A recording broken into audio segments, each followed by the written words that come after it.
Welcome to IGC और हमारे साथ है मिस्टर हर्षद अजमेरा जो कि है जेजे हॉलमार्किंग सेंटर से, plus he is the secretary of AGRM। Welcome sir, welcome to IGC. नमस्कार जी। सर, हम सबसे पहले तो हॉलमार्किंग के बारे में ज़रूर से बात करेंगे कि क्या क्या आप चैलेंजेस फेस कर रहे हैं हॉलमार्किंग में, और ये HUID के बाद जो है चैलेंजेस जो है और भी it is being very difficult jewellers के लिए। कैसे एक्सेप्टेंस कैसा हुआ आपके अकॉर्डिंगली, क्या आप बोल सकते हैं इस बारे में? गवर्नमेंट ने HUID 2014 से लागू करने के लिए सिस्टम को इम्प्रूव करने का चालू कर दिया था। हाँ।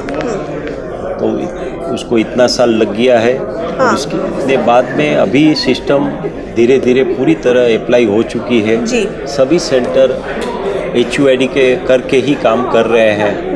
लेकिन HUID करने के बाद में अभी हॉलमार्किंग सेंटर बहुत तरह की दिक्कतें आ रही है इसके अंदर में, जिसके अंदर में सबसे पहले तो गवर्नमेंट ने B2B में कंपलसरी किया हुआ है हॉलमार्किंग। जहां मैन्युफैक्चरिंग जोन इंडिया के अंदर में 18-20 मैन्युफैक्चरिंग जोन है, उसके अंदर में ज्वेलरी बन के दूसरी जगह पे एक्सपोर्ट हो रही है, दूसरे स्टेट में ट्रांसफ़र हो रही है, तो वहाँ से हॉलमार्क होके ज्वेलरी जा रही है। जी।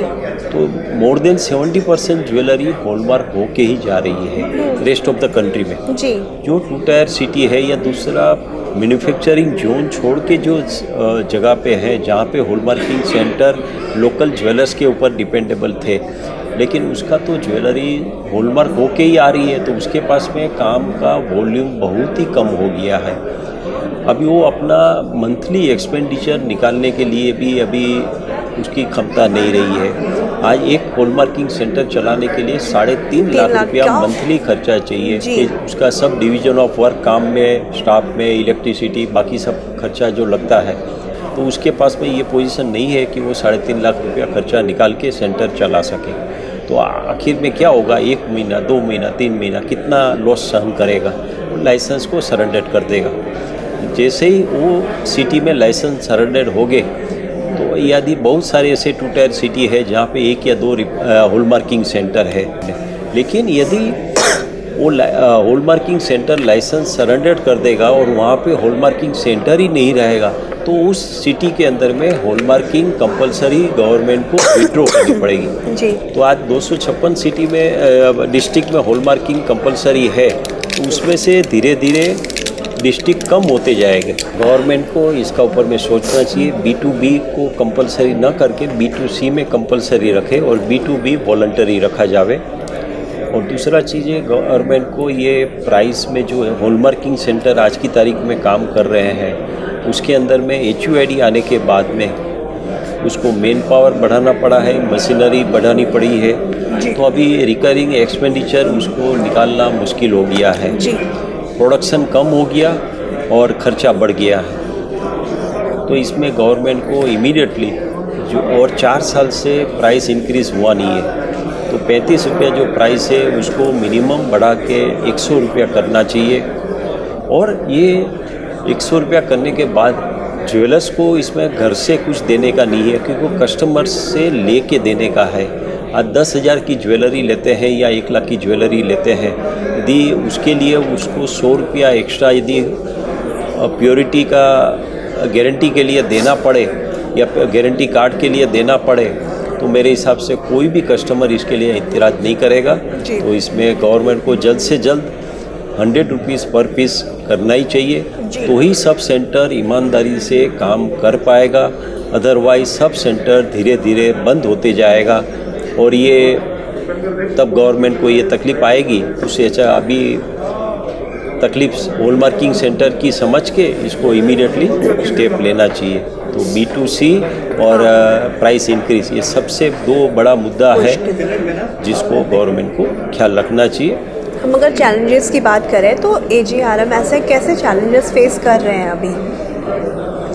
AGRM के अंदर में आज की तारीख में TIS रिकॉग्नाइज और NABL एक्रीडेशन 44 रिफाइनरी है जो एक्वा सिस्टम से गोल्ड रिफाइन करती है और बार बना के मार्केट में सेल करती है। तो उसको सबसे बड़ी चुनौती एक आ रही है कि रिफाइनरी को जो गोल्ड आता है तब रिफाइनरी का ये माइनिंग का ओरिजिन का सर्टिफिकेट देना पड़ता है। उसके बदले गवर्नमेंट यदि माइनर का भी सर्टिफिकेट होने से चले या एसोटर जो रहता है उसका भी सर्टिफिकेट होने से चलना चाहिए। यदि वो दो चीज़ एक्सेप्ट कर लेती है तो इजीली दौरेबाज इंडिया के अंदर में आ सके।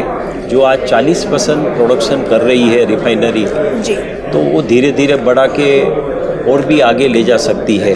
भविष्य के अंदर में मेक इन इंडिया का ही बार चल सके। जो गवर्नमेंट का सोच है कि सब इंडिया के अंदर भी बने हुए माल बिक्री हो, तो ये भी हो सकता है यदि गवर्नमेंट इसमें थोड़ा सपोर्ट करे तो ये चीज़ हो सकती है। दूसरी चीज़ है कस्टम ड्यूटी की। कस्टम ड्यूटी जैसे कंसाइनमेंट में बैंक मंगाती है तो हर 15 दिन में कंसाइनमेंट ड्यूटी फिक्स होती है, जबकि रिफाइनरी को एवरी ट्रांजैक्शन जो आता है उसी के ऊपर में परसेंटेज लगता है जी। तो ये इसमें भी यदि एक 15 दिन में एक फिक्स कर दिया जाए ड्यूटी का स्ट्रक्चर तो 12 महीना रिफाइनरी चल सकती है और रिफाइनरी उद्योग को प्रोत्साहन मिलेगा और वो आगे बढ़ सकेगी। और भविष्य में हो सकता है कि 2-3 साल में मेक इन इंडिया का ही बार इंडिया में चलन चालू हो जाएगा। इंपोर्ट करने की दरकार ही नहीं पड़ेगी। बिल्कुल बिल्कुल बिल्कुल। और अगर आप कुछ जो मैंने मिस कर दिया हो, अगर आप कुछ ऐड ऑन करना चाहें कुछ उसमें। और भविष्य के अंदर में जो स्पोर्ट एक्सचेंज आ रहे हैं, फिर आपका ये गिफ्ट सिटी में भी एक्सचेंज आ रहा है, उसका भी AGRM स्वागत करती है और जिससे इंडिया को फेयर प्राइस में कस्टमर को ज्वेलर्स को फेयर प्राइस में माल मिलेगा। लेकिन इसके अंदर में भी हम चाहते हैं कि जितने बुलियन डीलर हैं उसी को ब्रोकर बनाया जावे कि उसी के थ्रू ये माल ज्वेलर्स को सप्लाई हो सके ताकि कोई भी ब्रोकर बेकार ना हो जावे। तो इसका भी गवर्नमेंट यदि ख्याल रखे तो अच्छा रहेगा। बहुत बहुत धन्यवाद सर। सर आपका कैसा रहा एक्सपीरियंस IGC में, कैसा आप एक्सपेक्ट कर रहे हैं? IGC में तो समझिए 8-10 साल से विजिट करते हैं जी। जब सबको मिलने की इच्छा होती है और कुछ नया जानने का इच्छा होता है तो IGI में ज़रूर आते ही है। और आने से बुलियन या रिफाइनरी इंडस्ट्री का या गोल्ड का कनेक्टेड का सभी को यहाँ मिलना हो जाता है और कुछ न कुछ नया जानकारी मिलती है जो हमारी नॉलेज में नहीं रहती है कि भविष्य में क्या होने वाला है, किस तरह का रूप होएगा, वो सब चीज़ यहाँ पे आने से पता चलता है। तो मेरे हिसाब से तो जितने भी बुलियन डीलर है, रिफाइनर है, गोल्ड का जो भी कनेक्टेड है सबको यहाँ पे एक बार साल में एक बार होता है तो यहाँ हाजिर होना ही चाहिए। ज़रूर ज़रूर। इससे सबको फ़ायदा मिलेगा। धन्यवाद। Thank you.